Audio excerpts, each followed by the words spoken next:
Let us help you reach your peak in retirement. It's time for Retirement Elevated with Sean Lee.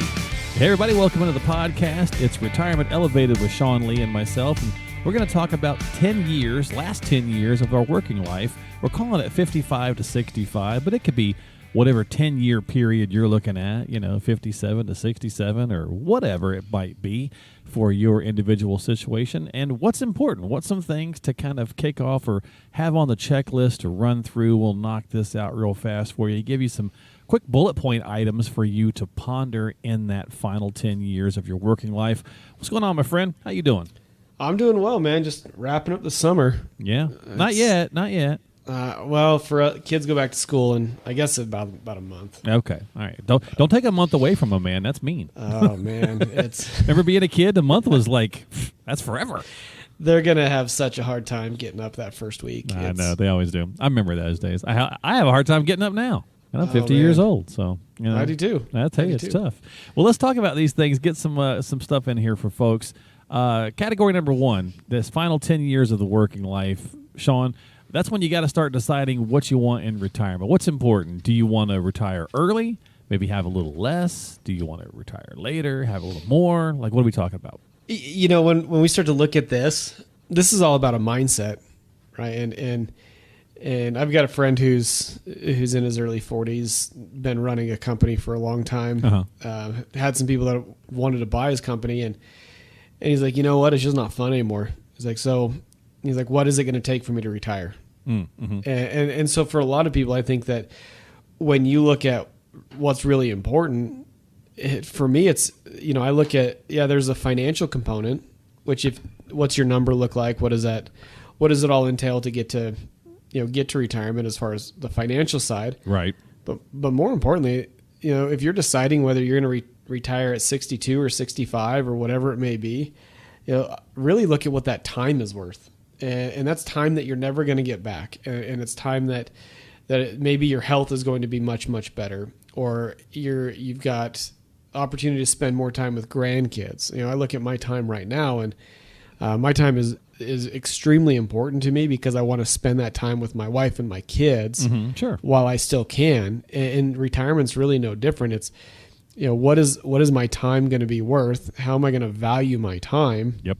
And if I'm valuing my time at a high level, what does the financial picture look like next to that? Right. And that's where the DIY movement, I think, of the last 10 years, again, it's been easy to do. Throw a dart at the index, and you probably did okay up until 22, right? Up until 2022. And so, but then you have to start thinking about, like, do I really want to do and manage and track and pay attention to all this stuff in retirement, or do I just want to enjoy being retired? So that goes into step number 2 here. So Sean, give us some things to know when we're talking about knowing our numbers. Give me some bullet points that people can think about in that final 10 years. Well, the first is understanding what those expenses are. How much do you spend now? Right. Right. And are there expenses that are going to go away?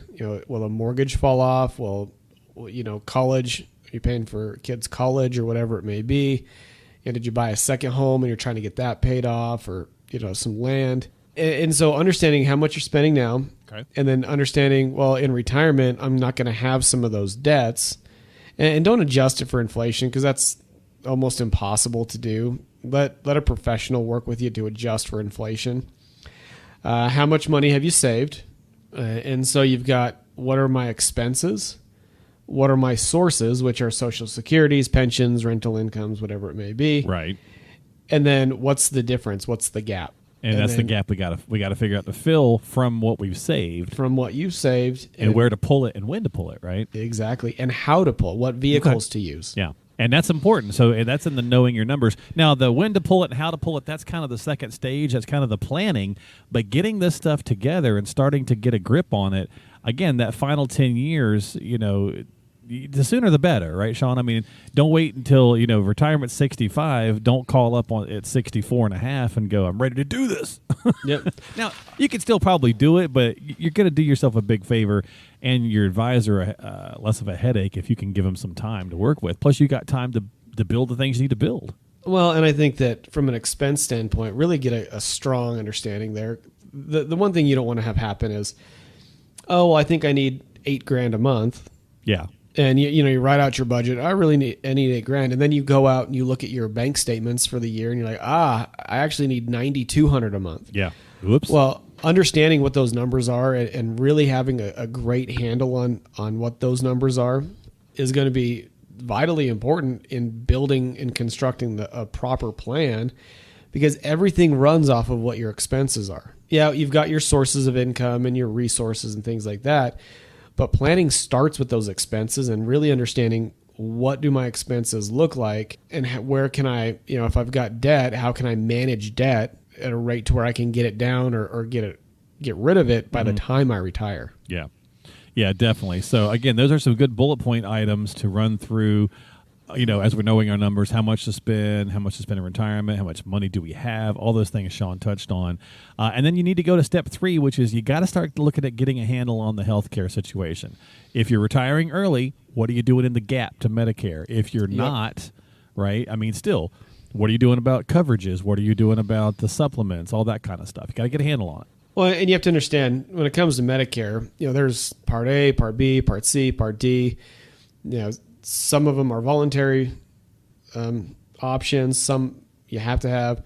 But when you look at that, getting a good and meeting with a Medicare professional on understanding what it covers, what it doesn't cover, and where are the gaps, and how do you solve those gaps. If you don't have coverage, well, how are you going to cover some of the expenses? If you've got a gap in coverage and that issue arises, or that health concern arises, how are you going to cover those gaps? Is it going to be from your retirement? Is it going to be from savings, from whatever it may be? Yeah. And really then, look at long-term care issues. Understand what your risk is for it, one. And there's a lot of news and articles and things out there about how many people are going to need long-term care as we get older, and what those costs are. But at the end of the day, when you look at long-term care, there are 4 ways that you can solve that problem. First one is you just self-insure and you just hope that it doesn't happen to you. And that's okay if you have the assets. Second one's long-term care policies. Third one's using annuities with long-term care riders. And the fourth one is life insurance with a long-term care rider. I don't know that I necessarily care which option is chosen. A, as long as it fits the plan, and B, as long as you're comfortable with it. But if you don't address it, right, because that's typically what happens with many of us, is we're like, well, or we'll address the health care but not the long-term care. And that's probably going to be something that's going to come up as well. So, again, you got to do yourself a favor and start talking about this as the years are winding down, getting closer to retirement date. And then just keeping an open mind, Sean, finally, that all of that stuff that we just covered is going to change. So don't go to see a professional. Don't get a financial plan when you're 55, for the sake of the argument, and go, sweet, we're done. It's groovy. We don't have to do anything else, right? Because it's going to change. Right. Your life's going to change. Life happens. Yeah. What are some things that might happen along the way? Well, you're going to get older. Right. Get to do. And I just had a birthday a couple days ago, and oh, happy birthday! Thanks. And my son, he and I share a birthday, and so it's his day, and I get to see him get older, and unfortunately, I get older at the same time. But as you get older, and as you get your health maybe starts to deteriorate, certain things happen. Well, you most likely travel less, and what we're seeing is that a lot of families that we work with, around the time they hit 78 to 80, they just start to travel less and less. So we front load our travel and retirement. Yeah. And my wife is going on a trip this fall with her grandmother, who will be 90 this year. That's awesome. They're going to Italy for the first time. Ooh. Well, not for the first time, for the last time. The last time my wife went to Italy, she found out she was pregnant with our daughter. And so that we're looking, my daughter's 13 at this point. So it's been a while. It's been a while, but her grandmother's like, this is going to be my last trip. I don't think I'll ever get back to Italy. So she blew it out. She's going to spend the money that she wants to spend, and good for her. Like, go and enjoy. And my wife and my sister-in-law get to go with her. But you do, like, that's a perfect example that you just travel less as you get older. Healthcare costs start to go up as you age. Housing situation, it really depends. As you get older, if you don't move, somebody's got to help with some of the handyman stuff. I was getting ready to say, it's not always the things we think of, right? At some point, somebody's got to come cut that grass and trim those hedges and all that stuff that you may not want or not be able to do anymore. Right. Or clean the house. Yeah. My mom's doing it. She's 81, almost 81, and her insurance has a nice little program where she gets a little helper 1 day a week. They allot her 4 hours a week. And somebody comes over and helps her do some of the cleaning she can no longer do, like baseboards and stuff like that. I mean, and those are the little things that you don't think about. No, but they make all the difference. Just like sweeping out your garage, and household maintenance things. Yep. Outside of that, you've got inflation, which is a big concern right now, which nobody wants to talk about, but it's in our face, right? It's right there. Cost of goods are getting bigger, and then another thing that you don't want to face necessarily, but it happens, is the death of a spouse. Yep. Unfortunately, I've already told my wife we have a contract that I'm going first. She statistically, that's probably accurate. I know, and she's got everything put in place to take care of herself. Yeah. And so, but those are some of the that's things a big gear shift to your financial plan, though, Sean. Right? I mean, and many of us do kind of forget about. I mean, I think we know it, but somehow or another we don't necessarily think it through if we're not working with a professional like you. Because when we do lose that spouse, there's a lot of things financially that shift. Exactly. Yep. Single tax. That's a big one. Single tax filer, income levels usually don't change. The need doesn't change, but the need doesn't, but the levels do. Yep. How you get it changes. Yep. The levels of income change, how it's taxed. All of that changes. And if you haven't planned for that, I know people don't want to talk about death and all that, but if you haven't planned for it, that could cause some problems down the road. Absolutely. So those are some items to think about in that final 10-year window as we're working.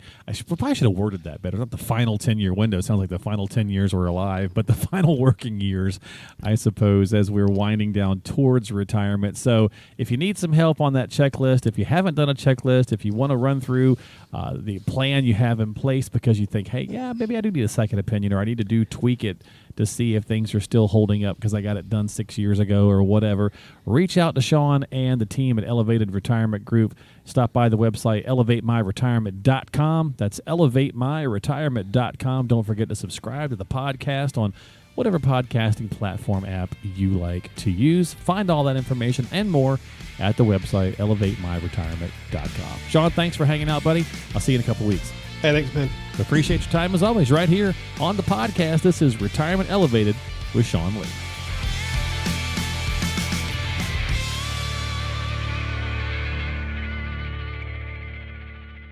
Investment advisory services offered through Elevated Capital Advisors, LLC, and SEC Registered Investment Advisor.